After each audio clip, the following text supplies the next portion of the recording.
9.2 का ये क्वेश्चन है, आप लोग ध्यान से देखिएगा। मैं आप लोगों को पहले भी बता चुकी हूँ, ये जो प्रश्न है ये अंदर में जाकर दोनों में गुणा होगा कि नहीं। तो पहले हम x y का गुणा 7 से करते हैं, तो ये हो गया 7 गुणित x y, बीच में धन है, बीच में धन। अब हम इस x y का गुणा 8x के साथ करते हैं, तो ये हो गया हमारा x y गुणित 8x। यदि आपको कंफ्यूज नहीं होना है तो आप पहले x y को भी लिख सकते हो, क्योंकि गुणा में दोनों बराबर होते हैं, लेकिन आप चाहो तो x y को पहले लिख के 7 कर सकते हो। क्लियर है? किसी को कोई डाउट है? अब देखो बेटा, 7 का गुणा यदि मैं x y के साथ करती हूँ तो हमारा उत्तर क्या हो जाएगा, 7x y।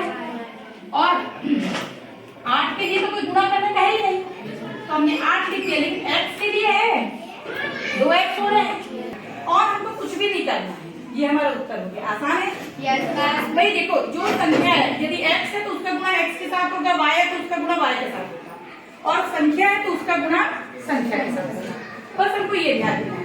अब ये स्क्वायर गुणित 3r स्क्वायर, बीच में क्या है, तो यहाँ क्या लग जाएगा, माइनस। अब इस 2t का गुणा हम इसके साथ करेंगे, तो ये हो गया 2t स्क्वायर 5x। क्लियर हो गया? या गुणा भी लिख सकते हो आप, है ना। अब आप चाहो तो अंकों को अलग कर सकते हो और चार संख्या को अलग कर सकते हो। तो ये हो गया 2 को हम 3 से गुणा करेंगे, तो ये क्या 2 किया क्या हो गया, 6 हो गया। और ये टी स्क्वायर के साथ है क्या कुछ गुणा करने की, तो हमने इसको कर दिया टी स्क्वायर, और आर स्क्वायर के साथ है तो हमने ये आर स्क्वायर कर दिया। क्लियर हो गया? कहीं कोई डाउट है? दूसरा देखते हैं, ये 2 है और ये 5 है, तो 2 पंचे क्या हो गया 10, और ये हो गया टी स्क्वायर। और कुछ नहीं करना, इजी है, जल्दी करेंगे।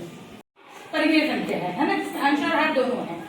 तो इसको हम लोग कैसे करेंगे, इसमें भी एक आपको गुणा ही करना है पहले वाले के साथ। तो ये हो गया 1/2 m गुणित ये क्या है, m की घात 3 या m टू द पावर 3। अब फिर हम इसका गुणा दूसरे वाले से करेंगे, तो ये हो गया 1/2 m multiplied by 3/2 n। Clear है? कोई डाउट है किसी को? अब यहाँ पर ध्यान दो, यहाँ तो 1/2 के साथ गुणा करने के कुछ भी नहीं है, क्योंकि मैं आपको पहले भी बता चुकी हूँ अंक का गुणा अंक के साथ करना है और अचर संख्या का गुणा अचर संख्या के साथ, चर संख्या का अचर संख्या के साथ। तो m की घात 3 पहले से है, तो हम ये बात जानते हैं, हमने ये सूत्र में पढ़ा है कि यदि a की घात m रहे गुणित a की घात n रहे तो क्या हो जाता है, दोनों जुड़ जाता है कि नहीं, जुड़ जाता है इसमें, याद है? तो वैसे ये क्या हो जाएगा, m की घात कुछ नहीं मतलब 1 है, 0 तो नहीं होगा, तो 1 धन 3 हो गया धन, ये हो गया 1/2 गुणित 3/2, अंक का अंक के साथ गुणा होगा, तो 3 एकम 3, 2 दूनी 4, और m और n अलग अलग है, तो ये हो गया m, ये हो गया n। ठीक है?